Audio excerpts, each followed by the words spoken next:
नमस्कार, मैं नानक शर्मा स्वागत करता हूं लोक गुरु क्लास पर। और आज संविधान की दूसरी क्लास है। इसमें हम चर्चा करेंगे देशी रियासतों का भारत में विलय, संविधान के भाग और राज्यों का पुनर्गठन। ये तीन टॉपिक हम इस संविधान की आज की क्लास में शामिल करेंगे। तो पहला हमारा टॉपिक होगा देशी रियासतों का भारत में विलय। जब भारत आज़ाद हुआ तो वहाँ पर ये शर्त रखी गई अंग्रेज़ों के द्वारा कि जो देशी रियासत हैं वो भारत में भी रह सकती हैं, भारत में अपना विलय कर सकती हैं। और भारत का बंटवारा हो चुका है पूर्वी और पश्चिमी पाकिस्तान के तौर पर, यानी भारत से पाकिस्तान अलग हो चुका है। तो जो देशी रियासत भारत में मिलना चाहती हैं वो भारत में विलय हो सकती हैं, और जो पाकिस्तान के साथ जाना चाहें पाकिस्तान में विलय हो सकती हैं। लेकिन जो रियासत स्वतंत्र रहना चाहें वो स्वतंत्र भी रह सकते हैं। लेकिन किसी देश के अंदर और फिर कोई देश रहे तो ये थोड़ा असंभव है। मान लो ये हमारा भारत देश है और इसके अंदर कोई देश होता तो क्या ये अच्छा होता? तो इन सभी देशी रियासतों को भारत में मिलाने के लिए एक रियासती मंत्रालय बनाया गया। इस रियासती मंत्रालय के अध्यक्ष बनाए गए सरदार वल्लभ भाई पटेल, और इस रियासती मंत्रालय के सचिव बनाए गए वीपी मेनन। तो ये याद रखेंगे कि भारत में देशी रियासतों का विलय करने के लिए रियासती मंत्रालय बनाया गया, सरदार वल्लभ भाई पटेल उसके अध्यक्ष बनाए गए और भाई वीपी मेनन उसके सचिव बनाए गए। इन दोनों महान व्यक्तियों ने ही देशी रियासतों का भारत में विलय किया। अब तीन ऐसी रियासत हैं जो बहुत कठिनाई से जिनका भारत में विलय हुआ। पहले आती है जूनागढ़ रियासत। इस जूनागढ़ रियासत जो कि यहाँ है गुजरात के, जूनागढ़ रियासत में जो राजा है वो भारत में मिलने के पक्ष में नहीं है, और सरकार चाह रही है, भारत सरकार, कि जूनागढ़ रियासत भारत में मिलानी है। अब क्या होता है कि यहाँ पर जनमत संग्रह कराया गया, लोगों की राय ली गई कि आप कहाँ पर रहना चाहेंगे, स्वतंत्र रहना चाहेंगे या पाकिस्तान के साथ जाना चाहेंगे या भारत में मिलना चाहेंगे। तो लोगों ने अपनी राय दी कि हम भारत के साथ ही मिलकर रहना चाहते हैं। तो जनमत संग्रह के आधार पर जूनागढ़ रियासत को भारत में विलय कर दिया गया। दूसरी रियासत आती है हैदराबाद रियासत। यहाँ पर हैदराबाद एक राज्य होता था और हैदराबाद का निज़ाम एक स्वतंत्र रियासत चाहता था कि हमारा जो राज्य है वो स्वतंत्र देश के रूप में रहे, अलग ही रहे, भारत में नहीं मिलेगा। तो यहाँ पर हैदराबाद रियासत को पुलिस कार्रवाई के माध्यम से भारतीय संघ में मिलाया गया। तीसरी रियासत आती है जम्मू एंड कश्मीर। जम्मू एंड कश्मीर रियासत का विलय पत्र के माध्यम से भारत में विलय कराया गया। तो ये तीनों हमारी रियासत भारत में मिला ली गई। बाकी 550 के आसपास छोटी बड़ी देशी रियासत थी मिल गई। ये तीन ज़्यादा कठिनाई पूर्वक भारत में विलय कराई गई। अब देखते हैं संविधान के भाग। तो संविधान में 22 भाग थे और 22 ही आज हैं। लेकिन कभी कभी हमें पूछ लिया जाता है कि संविधान में भाग कितने हैं। 22 का वहाँ पे ऑप्शन नहीं होता है, तो वहाँ ऑप्शन होता है 25 का।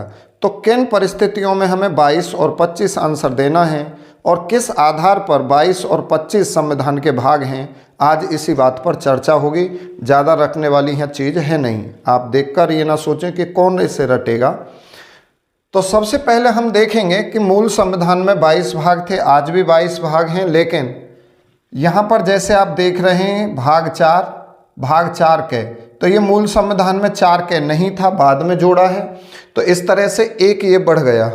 भाग 9 ये मूल संविधान में था, और 9 के और 9 खे ये मूल संविधान में नहीं थे, ये बाद में जोड़े हैं। तो जब ये बाद में जोड़े हैं, अगर इन्हें एक गिनोगे आप तो ये एक ही हैं, 9 के ही हिस्सा हैं, है ना। ऐसे ये 4 है, आप एक गिनोगे तो ये 4 का ही हिस्सा है, एक ही है 4। लेकिन अलग अलग गिनोगे तो फिर ये 2 होंगे, एक 4 और एक 4 के। ऐसे ही ये वैसे तो एक ही है, 9 में ही शामिल किए हैं, लेकिन जब अलग अलग गिनोगे तो 2 यहाँ बढ़ जाएंगे। 2 यहाँ पर बढ़ जाएंगे और 1 ये यहाँ पर बढ़ जाएगा, तो 3 बढ़ गए। और एक आप देखेंगे इधर कहीं होगा, भाग 14 था, अब 14 क भी है, तो देखो 1 यहाँ पर बढ़ा और 1 भाग यहाँ और 2 भाग यहाँ, टोटल कितने भाग बढ़ गए? तो आप बोलोगे 4 भाग बढ़े हैं, 22 पहले से है, तो भाई भाग तो फिर 26 हो जाने चाहिए थे, तो 26 भाग नहीं हैं। जब ये सभी भागों को हम अलग से गिनते हैं तो फिर भाग 7 ये निरसित मान लिया जाता है, इसकी गिनती नहीं की जाती है। ठीक है, तो 26 में से 1 निकाल दिया जाता है, टोटल रह जाते हैं 25। तो यूपी पुलिस ने 18-19 वाले पेपर में यही पूछा था कि संविधान में भाग कितने हैं, तो वहाँ पे ऑप्शन में 22 का ऑप्शन नहीं था, 25 का ऑप्शन था, तो इस तरह से 25 होते हैं। अब इनके बारे में कुछ जानेंगे, कौन कौन से हमें पढ़ने हैं। देखो भाग 1 में संघ एवं उसके राज्य क्षेत्र दिए गए हैं और अनुच्छेद 1 से 4 ये हमें याद करना है। इसके बाद में संविधान का भाग 2 नागरिकता से संबंधित है, अनुच्छेद 5 से 11 के मध्य में इसका विवरण है, ये भी हमें याद रखना है। भाग 3 में मौलिक अधिकारों का विवरण है, अनुच्छेद 12 से 35, ये भी हमें याद रखना है। इसके बाद है नीति निर्देशक तत्व, अनुच्छेद 36 से 51 भाग 4 में है, ये भी हमें याद रखना है। इसके बाद भाग 4 संविधान का भाग 4 जिसमें मौलिक कर्तव्य हैं और ये अनुच्छेद है 51 के, ये भी हमें यहाँ पर याद रखना है। इसके बाद फिर हमें ये 5, 6, 7 ये 8 तक याद नहीं करने, फिर हमें भाग 9 याद करना है। भाग 9 में पंचायतों के विषय में उपबंध दिए गए हैं, तो केवल यही ध्यान रखेंगे कि पंचायतों का विवरण संविधान के किस भाग में है, तो आप बोलोगे 9 में। और अगर आप 9 के और 9 ख भी याद कर लेंगे तो बहुत अच्छा होगा। यहाँ से भी क्वेश्चन पूछ लिए जाते हैं कि नगर पालिकाओं का विवरण संविधान के किस भाग में है, आप बोलेंगे 9 क में। सहकारी समितियाँ संविधान के किस भाग से संबंधित हैं, तो 9 ख से। और यहाँ पर हम ये एक एक टॉपिक भी अलग से पढ़ेंगे, तब और ज़्यादा गहनता से इसके विवरण पर आएंगे। अब देखो भाग 10 है, इसमें कहा गया है अनुसूचित व जनजातीय क्षेत्र, ये हमें नहीं पढ़ना है। इसके बाद में संघ और राज्यों के बीच शक्ति संबंध, ये आप याद कर सकते हैं। और संविधान का भाग 12 भी हमें नहीं पढ़ना, 13, 14 नहीं पढ़ना, 15 नहीं पढ़ना, नहीं 13, 14 नहीं पढ़ने, 14 के भी नहीं पढ़ना, हमें भाग पढ़ना है 15। ठीक है, भाग 15, तो संविधान के भाग 15 में निर्वाचन से संबंधित उपबंध हैं, अनुच्छेद 324 से 329 के मध्य में। इसके बाद हमें भाग 17 याद रखना है। भाग 17 में राजभाषा से संबंधित उपबंध हैं, अनुच्छेद 343 से 351 के बीच में। भाग हमें 18 पढ़ना है, ये भाग 18 बड़ा इम्पोर्टेंट है। आपातकाल उपबंध, अनुच्छेद 352 से 360 तक, तो ये हमें 17, 18 दोनों याद रखने हैं। और इसके बाद भाग 20 भी हमें याद रखना है, संविधान संशोधन, अनुच्छेद 368, जिसे हमने दक्षिण अफ्रीका के संविधान से लिया था। तो ये हमें भाग पढ़ने हैं, बाकी आप 21 और 22 भी नहीं पढ़ने। तो ये हुआ हमारा संविधान के भाग और देशी रियासतों का भारत में विलय। राज्यों का पुनर्गठन, तो राज्यों का पुनर्गठन कैसे और किस प्रकार किया गया, इस पर हम चर्चा करेंगे। देश आज़ाद हुआ, संविधान लागू हुआ, अब राज्यों का पुनर्गठन होना है। अब राज्यों का पुनर्गठन किस आधार पर हो, भाषा के आधार पर हो या प्रशासनिक सुविधाओं के आधार पर हो, इस चीज़ की जांच करने के लिए संविधान सभा के अध्यक्ष डॉक्टर राजेंद्र प्रसाद ने एक एसके धर आयोग गठन किया। एसके धर इलाहाबाद उच्च न्यायालय के पूर्व न्यायाधीश थे। इनकी ही अध्यक्षता में एक आयोग गठित किया गया जिसका नाम था एसके धर आयोग। और एसके धर आयोग का काम क्या है कि भाषा के आधार पर राज्यों का पुनर्गठन किया जाना सही है या प्रशासनिक सुविधाओं के आधार पर राज्यों का पुनर्गठन किया जाए, इस बात की गहन जांच करेगा। अब इस एसके धर आयोग ने अपनी रिपोर्ट संविधान सभा को सौंप दी और इसमें इसने सिफारिश की कि राज्यों का पुनर्गठन भाषा के आधार पर अनुचित है, राज्यों का पुनर्गठन प्रशासनिक सुविधाओं के आधार पर होना चाहिए। अब कांग्रेस ने फिर से कि राज्यों का पुनर्गठन भाषा के आधार पर सही है या नहीं है, फिर से एक समिति बनाई। इस समिति को कहा जाता है JVP समिति। इसमें 3 व्यक्ति शामिल किए गए। पहले पंडित नेहरू, सरदार वल्लभ भाई पटेल और पट्टाभी सीतारमैया। तीनों व्यक्तियों के नाम के पहले पहले अक्षरों से बनता है JVP समिति। इस समिति ने भी अपनी रिपोर्ट सौंपी और कहा कि भाई भाषा के आधार पर राज्यों का गठन करना अनुचित है, प्रशासनिक सुविधाओं के आधार पर राज्यों का गठन किया जाना चाहिए। जैसे ये बात देश में फैली तो मद्रास राज्य में तेलुगु भाषियों ने आंदोलन शुरू कर दिया, क्योंकि मद्रास राज्य में जो तेलुगु भाषी लोग थे वो तेलुगुओं के लिए अलग राज्य की मांग कर रहे थे और ये आंदोलन किया जा रहा था रामुल्लू के नेतृत्व में।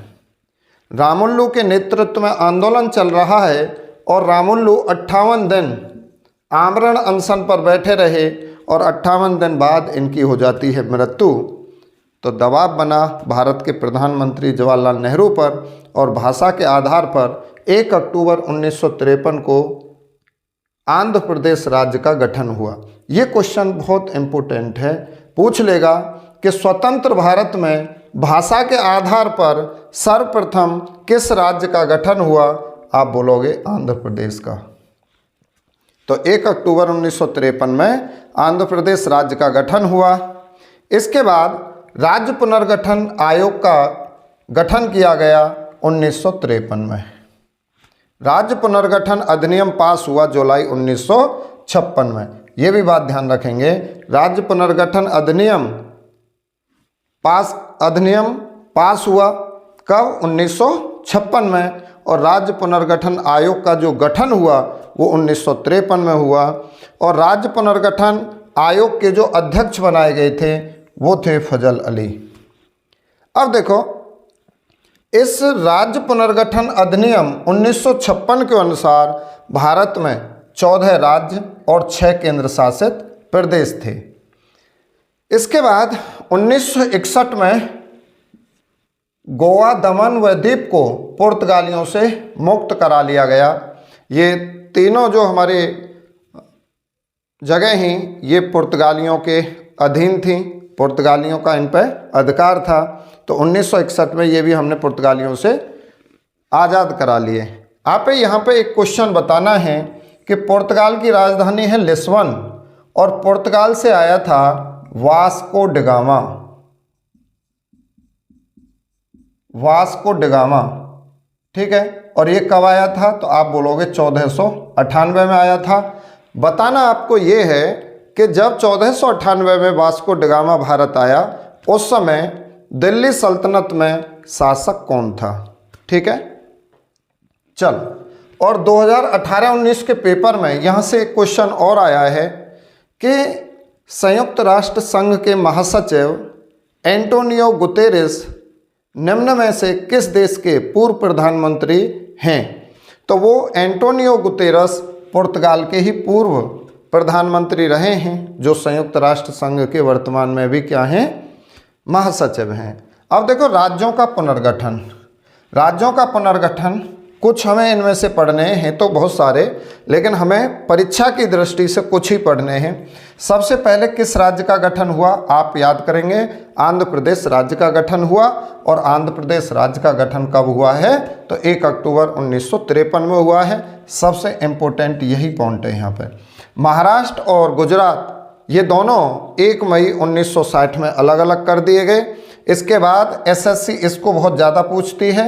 हरियाणा 1 नवंबर 1966 में, छत्तीसगढ़ 1 नवंबर सन 2000 में, उत्तराखंड 9 नवंबर सन 2000 में।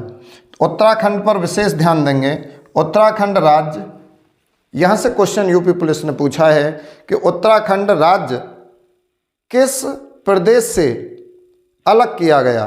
तो उत्तराखंड उत्तर प्रदेश से 13 ज़िले काटकर एक राज्य बनाया गया।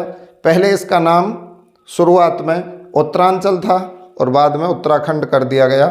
तो उत्तराखंड राज्य उत्तर प्रदेश से ही बना है 9 नवंबर सन 2000 में।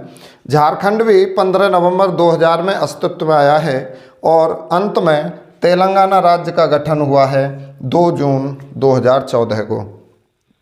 इसके बाद एक क्वेश्चन आप कमेंट्स में बताना है, वो मैंने अपनी जीके की वीडियो में भी डाला है कि उत्तर प्रदेश